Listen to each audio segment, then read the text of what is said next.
C.S. Lewis was a scholar very much interested in the Middle Ages, in the writers like Dante and Chaucer, and their view of a very tidy, relatively small cosmos, a model of the world that fit together within that medieval view in a very tidy and homogeneous way.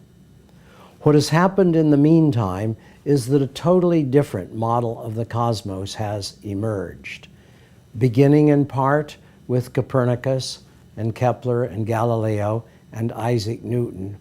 And it's the story of changing from the closed world to the infinite universe. How do we cope with this as individual persons? Here we are in the vastness of a huge universe and an enormously old universe.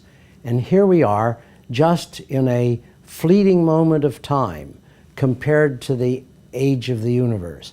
How can we, as human beings, say we have any significance in this vastness?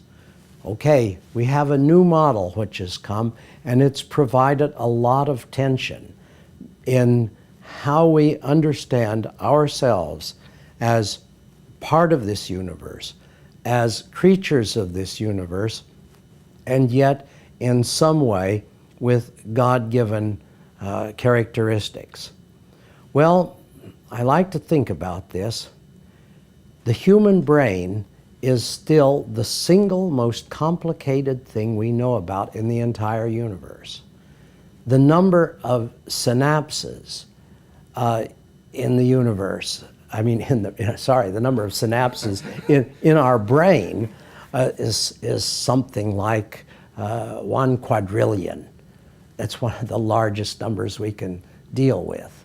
It puts the financial bailout into trivial proportions, another large number that we might have heard of. But this is a brain that allows us to understand the universe.